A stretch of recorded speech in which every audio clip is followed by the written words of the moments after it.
Most people think they're exhausted because life is too demanding. But what wears you down isn't always what happens to you. It's how often you abandon yourself in small moments. The real problem isn't that you react too much. It's that you've trained yourself to be constantly available, to answer, explain, adjust, even when you shouldn't. Every time you override that quiet hesitation inside, you lose a little stability. Not all at once, but enough to make everything feel heavier than it should. That's why even small things start to irritate you, not because they're big, but because you've been stretched too thin for too long. And the longer you live this way, the harder it becomes to tell the difference between who you are and who you've been trying to be for everyone else. People often praise the same traits without questioning them. Stay calm, stay available, stay easy to work with. But look closer, and something feels off. At 11:18 p.m., you're replying to a message from your manager on Slack, even though your body already feels tired. You tell yourself this is what responsible people do, and maybe it is. But is it always? There's a quiet assumption many people carry, that being mature means being endlessly accommodating.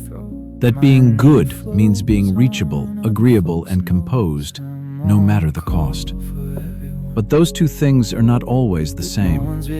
You can stay calm on the outside and still feel worn down on the inside. You can respond quickly and still feel like you had no real choice. And over time, that difference starts to matter more than we think. Think about how often you explain yourself more than necessary. You rewrite a message twice before sending it on LinkedIn because you don't want to sound too harsh. You soften your words in a Zoom call so no one feels uncomfortable, even when you disagree. None of that looks harmful. In fact, it looks like maturity. But ask yourself this: are you doing it because it feels right, or because it feels safer? There's a difference. One comes from clarity, the other comes from avoiding tension. And most people don't notice when they cross that line. Take something simple. You say yes to a Saturday visit in Phoenix, even though you were already drained from the week. Not because you truly wanted to go, but because saying no felt heavier in the moment. That decision takes 5 seconds, but the cost lasts the entire weekend. This is where things begin to shift, because what we often call kindness is sometimes just discomfort avoidance in disguise. You don't answer immediately because it's the right moment. You answer because the silence feels uncomfortable. You don't agree because you believe in it. You agree because disagreement feels like a risk. And the more you do this, the more it becomes automatic. A message comes in during dinner at 7:42 p.m., and your hand reaches for your phone before you even think. A group chat lights up, and you respond instantly so you don't seem distant. It starts to feel normal. But normal doesn't always mean healthy. According to a report from the American Psychological Association, a large percentage of adults report feeling overwhelmed by daily demands, even when nothing major goes wrong. Not big crises, not life-changing events, just constant, low-level pressure. Gallup has found something similar in workplace data.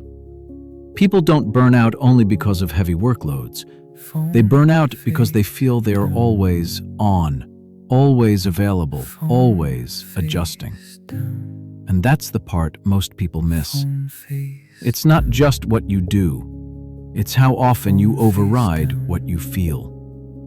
Every time you push past that small internal hesitation, you teach yourself that your signal doesn't matter. Not once, but repeatedly. And over time, that creates a strange kind of fatigue. You end the day thinking, nothing really happened. No arguments, no big problems, no major stress, And yet, you feel exhausted. Why? Because you've been editing yourself all day, adjusting tone, timing responses, managing impressions. You stayed reasonable, but you weren't fully at ease. That's the quiet cost. And it leads to an important question. When you stay silent, is it because you chose peace, or because speaking felt too uncomfortable? When you delay a response, is it because you're being thoughtful, or because you're hoping the situation resolves itself? These look similar on the surface, but they don't feel the same internally. One leaves you steady, the other leaves something unresolved. And most people never stop to check the difference. So they continue living in a way that looks composed, but slowly disconnects them from themselves. And eventually, that disconnect becomes the default. You stop noticing the moments when you override your own signals. You stop questioning the quick yes, the immediate reply, the softened tone. It just becomes who you are. But maybe it was never maturity to begin with. Maybe it was just a habit of staying easy, even when it made your life harder. There are days when you are not angry at anyone. No one has insulted you. No one has betrayed you. Nothing dramatic has happened. And yet one small thing can feel unbearable. A short email, a look on someone's face, a notification sound at the wrong moment. And suddenly your whole body feels like it has no room left. That matters, because many people judge themselves too quickly in moments like that. They think, why am I so impatient? Why did that get to me? But sometimes the better question is not who set you off. It is how much strain you were already carrying before that moment arrived. Think about a day that starts badly and never quite settles. You sleep 4 hours. You wake up already behind. By 9:30 a.m., you are in your second Zoom meeting, still half thinking about the message you answered the night before. Then come 3 back-to-back meetings, and your mind never gets a real pause between them. By late afternoon, nothing looks dramatic from the outside, but inside, something has been building for hours. Then you get stuck on Interstate 405, traffic barely moving, brake lights stretching in front of you. Your phone lights up with another request, and a sentence that would normally feel small now feels personal. This is where people often misunderstand themselves. They assume the reaction tells the whole story. It doesn't. Sometimes the reaction is simply the place where the pressure finally shows up. The moment was not huge. It was just the moment that arrived after too many others. The CDC has spent years warning about what too little sleep does to mood, focus, and judgment. Harvard Health has written about something similar. When the body is running low, patience gets thinner, attention gets shakier, and small stress lands harder than it should.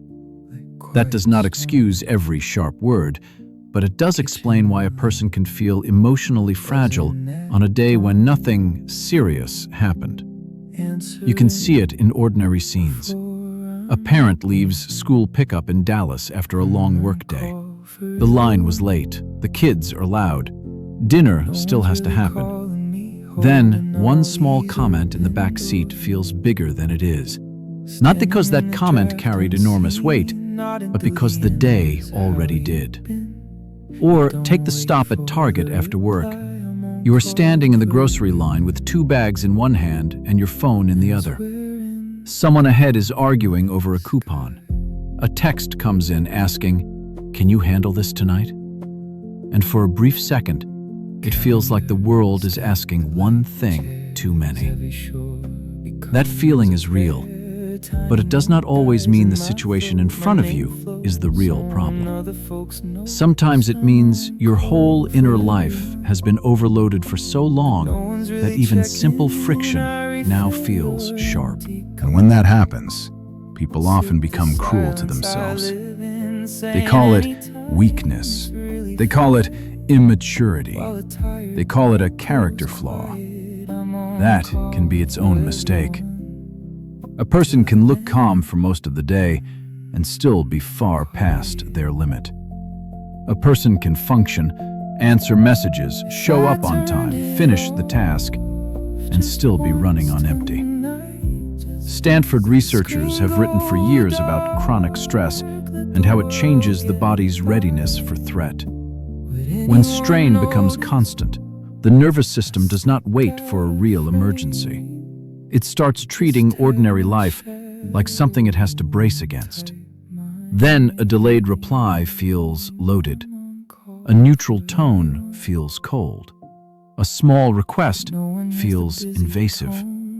And a problem that belongs to 10 seconds suddenly takes over the next 2 hours. Not because you are dramatic, but because your system was already too full. That is why some of the wisest people do something very simple before they interpret a situation. They ask, "Am I clear right now?"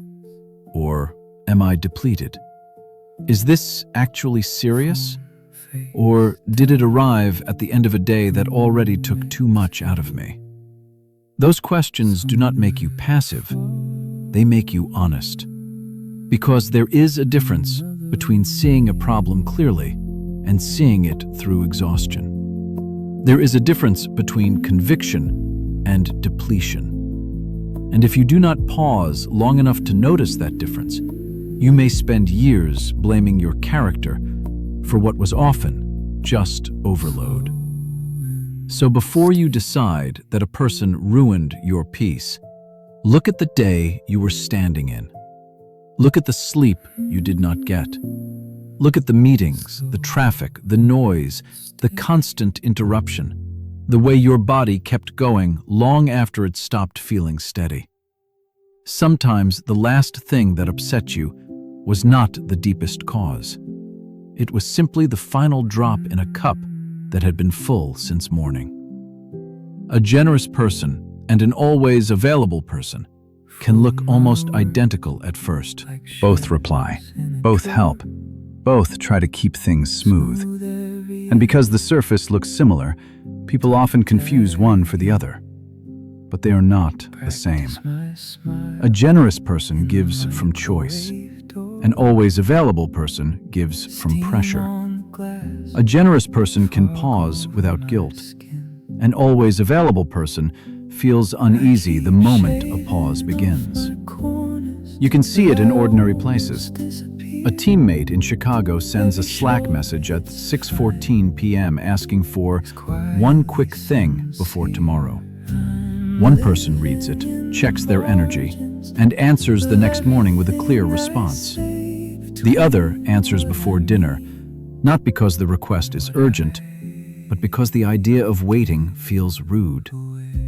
From the outside, both seem cooperative. Only one of them is still free inside the choice. That difference matters more than people think. Because the habit is not only about what you do for others, it is also about what you quietly teach yourself to tolerate. A generous person can stay kind and still protect a limit. An always available person often calls that same limit selfish, so they keep the door open. Not because every request deserves it, but because closure feels heavier than compliance. This is where many people start building a life that drains them without looking dramatic. Picture a family text thread before Thanksgiving. The messages start on a Tuesday night. Who is bringing dessert? Who is picking up grandma? Who can come early? One person answers when they know what they can do. Another person says yes to 3 things before checking their own week, then spends the next 2 days feeling trapped by promises they made too quickly. Again, both look caring, but one stayed connected to reality.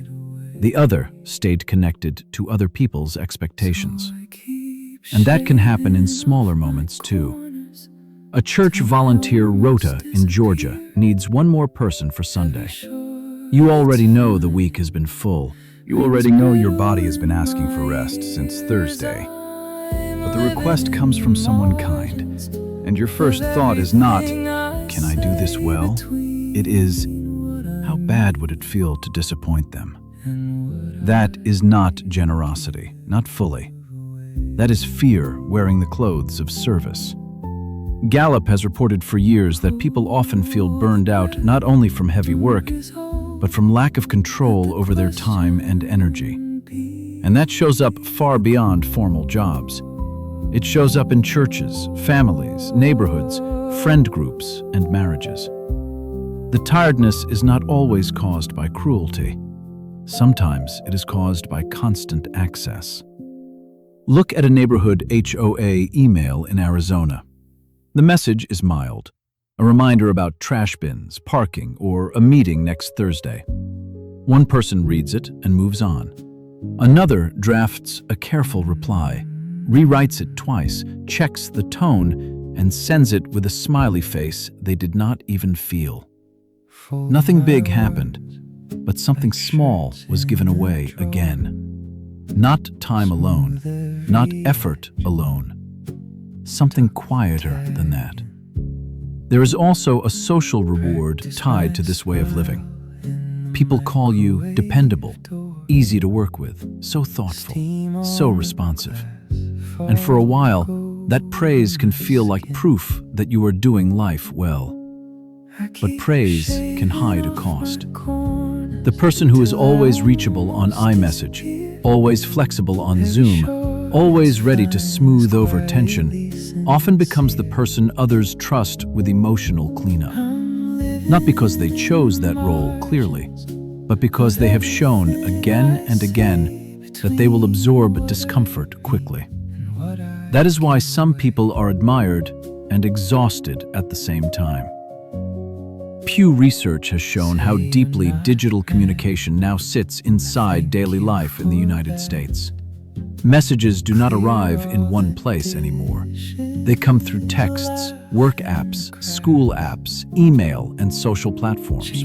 So when someone has no real stopping point, being nice slowly turns into being permanently interruptible. And once that becomes normal, resentment starts growing in hidden ways. Not loud resentment, not the kind that starts a fight, the quieter kind. The kind that appears on Sunday night when the phone lights up again and your chest tightens before you even read the message. The kind that makes a small request feel insulting, even when the request itself is ordinary. That is one of the clearest signs that availability has gone too far. You begin to feel irritation before you feel choice. A generous person can say yes without losing steadiness, and they can say no without feeling like they have broken something sacred. An always available person usually struggles with both. Their yes comes fast, their no comes late, if it comes at all. So the real question is no longer, how do I become more patient? It may be something closer to this. When I keep responding this way, who am I training myself to become?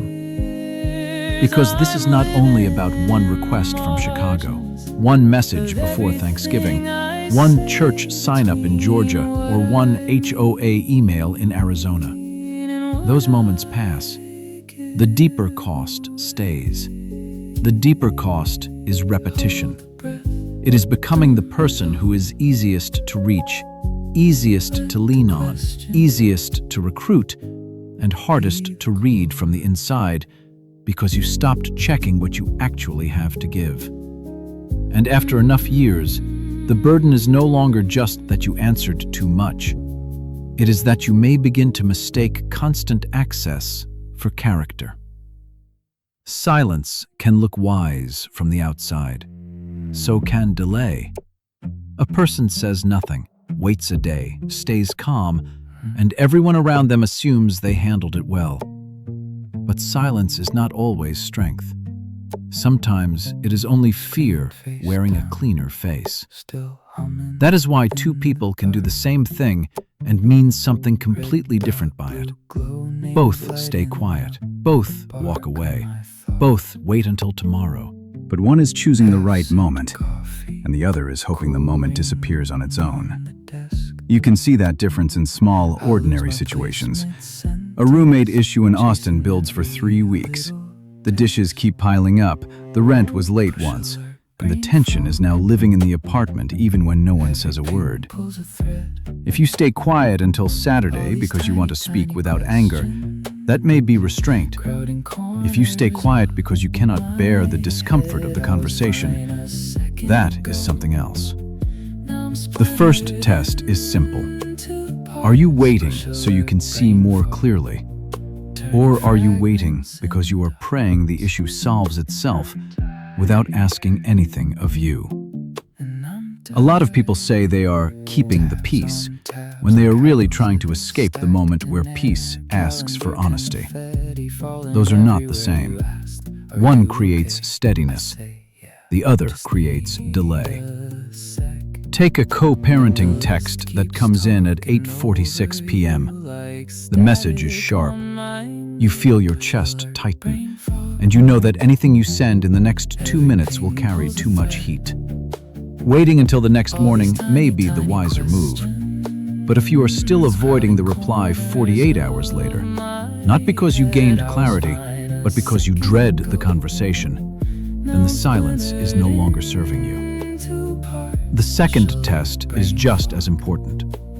Does your silence protect your dignity, or does it slowly eat at it? There is a kind of restraint that leaves you steady, and there is a kind that leaves you restless, rehearsing speeches in the shower, replaying the moment while driving, carrying the conversation in your body long after it ended. If your quiet is costing you sleep, focus, and ease, it may not be wisdom at all. A manager review meeting on Monday morning is a good example. Your supervisor says something unfair on Zoom, not cruel, just inaccurate. You decide not to challenge it right there because you want to gather your thoughts and speak carefully. That can be maturity. But if by Wednesday you are still silent, still resentful, still talking about it to everyone except the one person involved, then the delay is no longer helping you.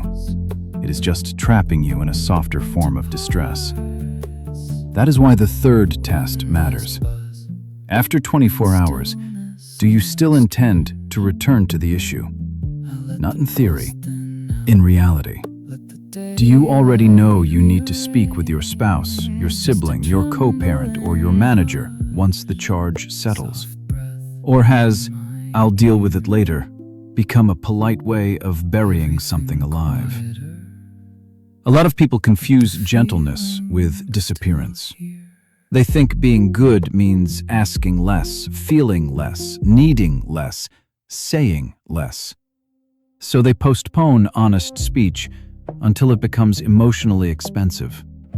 Then they tell themselves they are being mature. But there is nothing especially mature about leaving your nervous system to carry a conversation your mouth refused to have. You can feel this before a family dinner in Ohio. A sibling made a cutting remark last month. You know it needs to be addressed. You tell yourself tonight is not the night, and maybe that is true. But if the same sentence is still burning in you after the leftovers are packed away and the weekend is over, then the problem was never that you waited. The problem is that you may have used waiting to avoid the cost of being plain. Real restraint has intention inside it. It says, not now, but soon. It says, I will return to this when I can do it cleanly. Avoidance says something softer and more dangerous. It says, maybe if I stay quiet long enough, I will not have to do it at all. And that is the line worth remembering. One kind of silence gives a hard moment a better chance. The other only hands that moment to your body and asks it to carry the weight alone. Most people think the exhausting part is the conflict itself, the argument, the misunderstanding, the awkward conversation. But for a lot of people, that is not the heaviest part at all. The heaviest part is the person they keep becoming inside those moments. You can see it in someone like the friend who always smooths out the group chat. There is tension. Someone reads a message the wrong way, and before anyone else moves, that person steps in.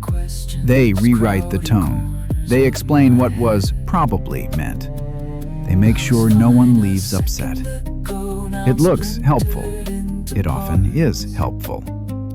But when that becomes your place every single time, something else begins to happen. People stop seeing it as generosity and start seeing it as your job. And that changes more than the conversation. An employee who writes the follow-up email after every office meeting often starts the same way. At first, it is just one clear summary. Then, it becomes two. Then, it becomes the quiet habit of fixing confusion before anyone feels it. By month 6, the team expects it. By month 12, the person who writes it no longer even asks whether they want to. They just do it. This is where a small habit starts turning into an identity. Not because anyone sat down and chose it, but because repetition has a way of teaching both sides what to expect.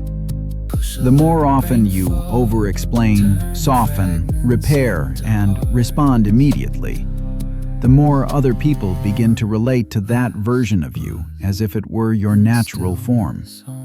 And after enough time, you may begin to do the same. There is a daughter who keeps the peace at Christmas in Minnesota.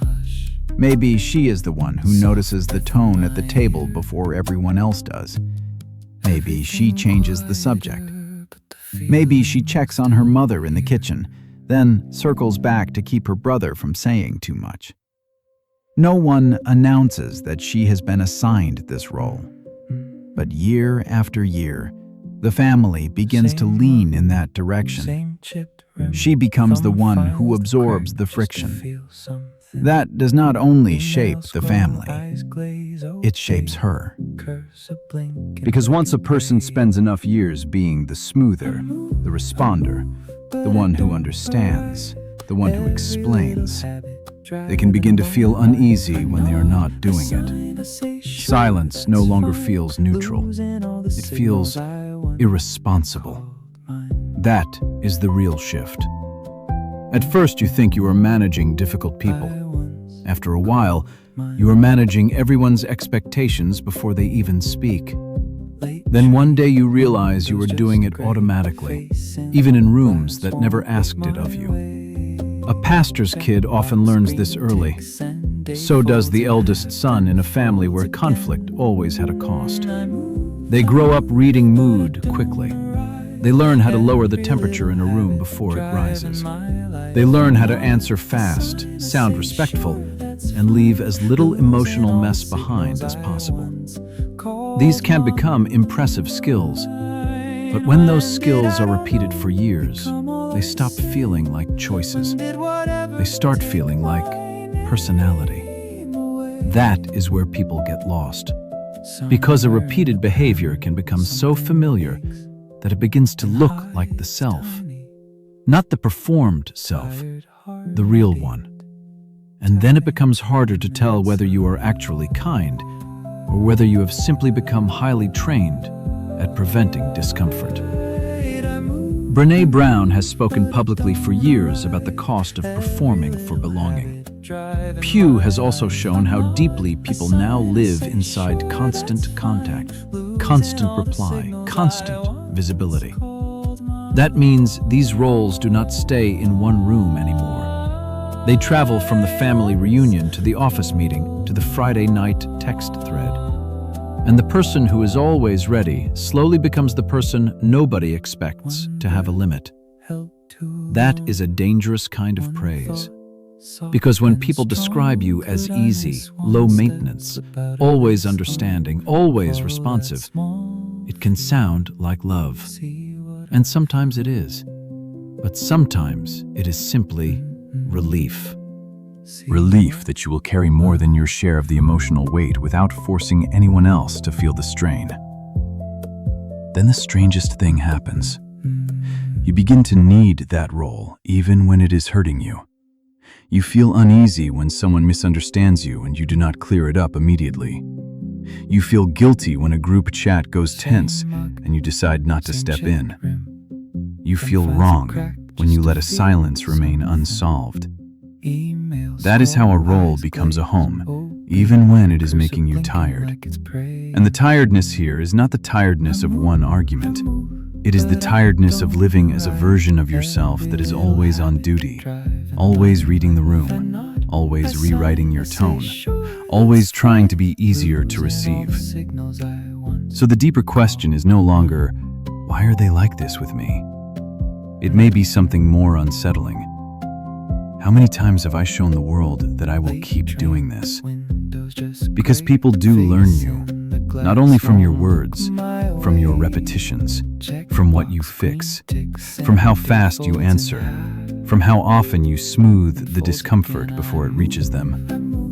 And after enough years, the weight is no longer just that others expect it from you.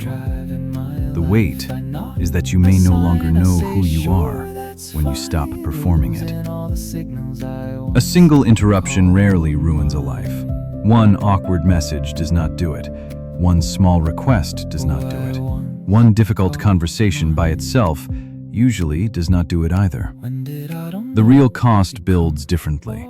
It builds in fragments, in a phone that keeps lighting up, in the habit of checking before you have fully returned to yourself, in the way one unfinished thing keeps your mind slightly open to the next one. That is how a life begins to lose depth without looking broken. You can feel it in places that should have been simple. During a little league game, your child is up at bat, and your body is in the bleachers, but your mind is still drafting a reply to a text you got 10 minutes earlier. At dinner in suburban New Jersey, someone is telling a story, and part of you is listening while another part is already thinking about the message you did not answer well enough. While driving through Houston, the road is right in front of you, but your thoughts are still circling a conversation from this morning that never really ended. Nothing dramatic is happening in those moments. That is exactly why they are easy to dismiss. People tend to notice the large disruptions, the fight, the breakup, the public embarrassment. But much of life is not stolen by dramatic events. It is thinned out by small, repeated acts of divided presence. And once that starts, the damage is not only emotional, it becomes practical. You make more decisions than you realize, just trying to manage unfinished tension. Do I answer now or later? Should I explain more? Did that sound cold? Do I need to fix that? Should I check one more time? Those decisions look tiny on their own, but by noon, after checking your phone 40 times before lunch, the mind is already more tired than it should be. Not because you worked on something meaningful for 4 straight hours, but because your attention kept being pulled apart and stitched back together. The American Psychological Association has repeatedly reported that chronic stress affects concentration, mood, and the ability to recover. The U.S. Surgeon General has also warned in public advisories on modern well-being about isolation, overload, and the health cost of living in constant strain. So, when people say they feel strangely exhausted by ordinary life, they are not imagining it. Many are living under a kind of pressure that never fully drops. This is where the issue becomes bigger than manners, bigger than communication style, bigger than whether someone texted you at a bad time. The issue is that repeated interruption changes the quality of your mind. It becomes harder to stay with one thing, harder to read a page slowly, Harder to sit with a person without feeling the itch to check, answer, clarify, or prepare. Harder to rest because rest now feels like a space where unfinished things get louder. That is why some people look fine and still feel thin inside. They are showing up to work, they are paying bills, they are answering texts, they are still making it through the day, but the day is no longer reaching them in a whole form. It is arriving in pieces. Screen time data has made that plain for years. Many adults now touch, check, or glance at their phones dozens of times in a day, often without even deciding to do it. App notifications, unread counts, preview banners, vibrating watches, school apps, group chats, email threads. All of it keeps the mind slightly recruited, not always intensely, but constantly enough to leave a mark. And the mark is not just distraction, it is shallowness. Not shallow in character, shallow in experience. You finish the week and realize you were present for almost nothing in a full way. You were available, responsive, functional, but not fully there. That is why resentment begins to grow in strange places too. Not always as anger with a name, more often as a low irritation that has nowhere clear to go. You feel bothered, but cannot point to one event. You feel tired, but cannot explain why a normal Tuesday felt so heavy. You feel full, but not with anything meaningful. Then comes the part that should concern anyone paying attention. A person can live like this long enough that it starts to feel normal. Constant partial attention, constant mental carryover, constant low-level readiness for the next interruption. At that point, many people stop calling it fragmentation. They call it being busy. But busy is not always the right word. Sometimes busy is just the polite word for a life that no longer has enough unbroken space to become deep. And that is the real price. Not one argument, not one misunderstanding, not one long day. The price is that your mind becomes so divided, so recruited, and so accustomed to unfinished tension, but even your free time cannot fully receive you. You sit down to rest and the engine is still running. You go out for the evening and part of you is still at the office, still in the group chat, still in the reply you never sent. So a person can look productive and still be losing something essential. Not just energy, not just time, depth. And many people do not realize that is what they have lost until the world finally goes quiet, and they find they no longer know how to arrive fully in it. A lot of people misunderstand what it means to be predictable. They think it means having obvious emotions, a short temper, a soft heart, a face that gives everything away. But that is not always the kind of predictability that wears a person down. Sometimes you are easy to pull because your life is simply too open. Your phone is open at 6:12 a.m. before your feet even touch the floor. Your workday is open because Slack, Outlook, and text messages all arrive in the same nervous stream. Your evening is open because the Apple Watch on your wrist keeps tapping you back into other people's urgency. And by 11:03 p.m., your body is in bed, while your mind is still available to the world. That kind of life creates a very different problem. Not a weak personality, not a lack of discipline in some dramatic sense. Just too many ways for the outside world to reach you before you have had the chance to reach yourself. Think about how this works in ordinary moments. A parent is trying to eat dinner, and the school app lights up with another reminder. A woman opens Instagram for 2 minutes and comes back 20 minutes later feeling strangely scattered. A manager in Seattle sends "quick question" on Slack, and even if the answer waits until morning, the mind does not. The message has already entered the room. That is why some people feel constantly pulled without being openly controlled by anyone. No villain is required. No dramatic conflict is required. Access is enough. And the more normal that access becomes, the less you notice the price of it. Pew Research Center has published for years on how deeply phones and digital platforms are woven into daily life in the United States. That matters because people rarely live with interruption as a single event anymore. They live with it as atmosphere. A buzzing phone on the kitchen counter, a preview banner on the lock screen, a calendar that has no empty edge, a habit of replying before they have even asked themselves whether a response is needed. So when someone says, "I do not know why I feel so reactive lately," the answer may have less to do with emotional weakness than they think. they may simply be too reachable. And there are usually 4 doors left open. One is digital. Notifications, badges, banners, unread dots, vibrations. Not because each one is dramatic, but because each one says the same thing: come back out. One is conversational. You keep explaining after the point is already clear. You answer every "just checking in" as if silence would be rude. You treat every incoming message like a knock that must be answered. One is logistical.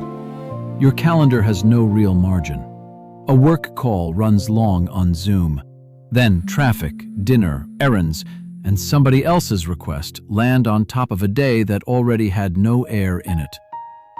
And one is emotional. You stay available not just for plans and tasks, but for moods, tensions, and unresolved feelings that do not even belong to you. That is where predictability starts to mean something very different. It is no longer people can guess your personality. It becomes people can count on your access. They know you will probably answer. They know you will probably explain. They know you will probably make room. And after enough repetition, you begin to expect the same thing from yourself. That is why a person can feel exhausted by a day that looked fairly normal on paper. Nothing terrible happened, no one screamed, no major crisis broke out, but the doors kept opening. A message during breakfast, a school notification at dinner, an Outlook ping after work, an Instagram scroll that did not feel like a choice, a wrist tap from the Apple Watch while you were trying to rest. Small things, until they are not. Because once everything can reach you, almost nothing has to wait for the right time. And once nothing waits, your mind never fully lands. So the answer is not to become colder. It is not to become harder to love. It is not to win some silent contest with other people. It is much simpler than that. You do not need a harder heart. You need fewer entry points, less automatic access, less default availability, less of your inner life sitting unlocked in the middle of the day. Because many people are not living under too much emotion. They are living under too much reach. And after a while, constant reach starts to feel like personality, when it was really just exposure all along. A steady life does not begin with a perfect reply. It begins much earlier than that, before the text comes in, before the tone changes, before your chest tightens and your mind starts writing speeches in the shower. Most people think self-command is something they prove in the moment, in the hard conversation, in the argument, in the instant they want to defend themselves and somehow manage to look calm. But that is not where most lives are won or lost. A person who is always forced to be strong in the moment is already paying too much.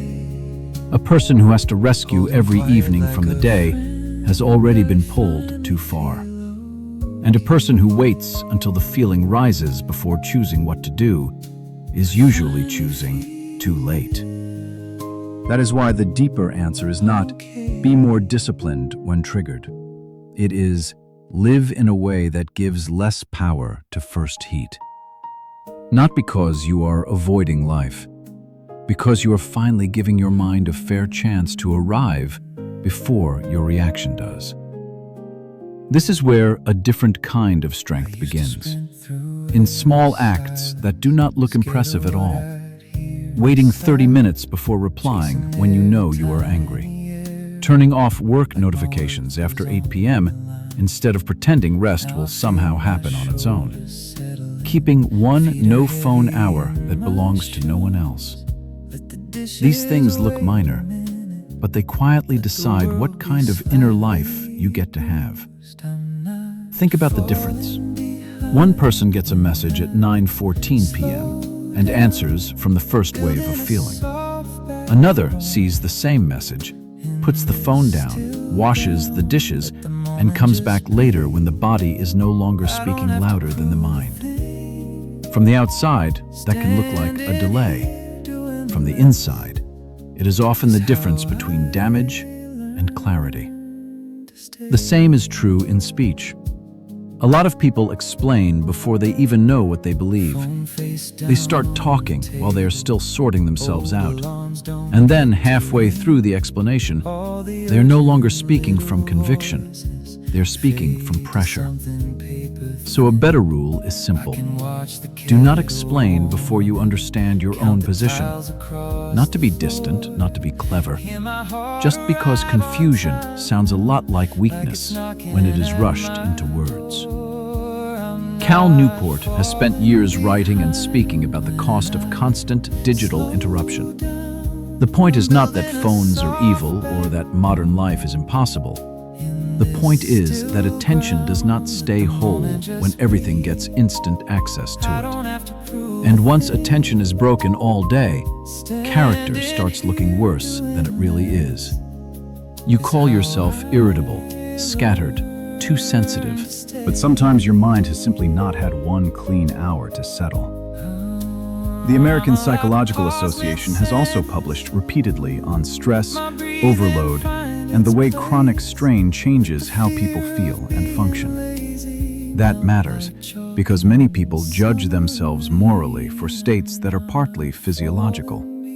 They say, "I should be better than this," when a quieter truth may be, "I have been stretched too thin for too long." That is why a calmer life has to become practical. It may mean your commute in Los Angeles is not for catching up on every message. It may mean that Sunday reset ritual is not productivity theater, but the hour you use to decide what deserves your energy this week and what does not. It may mean that after 8 p.m., work is over, even if Outlook still has opinions. It may mean some people wait longer for you than they used to. And yes, some of them will notice. Some will call it distance. Some will call it change. But not every change is loss. Some changes are the first honest sign that your life is no longer open by default. That is the real shift. You stop answering from the first spark. You stop making yourself available before you have chosen to be. You stop reading every discomfort as an emergency. You stop turning every request into proof of your goodness. Little by little, your days become less crowded inside. And then, something almost strange begins to happen. You are not fighting yourself as often. You are not recovering from every conversation. You are not carrying 5 unfinished replies through dinner, through traffic, through sleep. You feel more whole. Not because life became easy, because fewer things are allowed to pull you out of yourself. That is how a deeper life returns. Quietly, through timing, through limits, through fewer openings, through a pace your mind can actually live inside. And once that pace becomes real, self-command no longer looks like a performance. It looks like a person whose life has finally become harder to drag away from itself.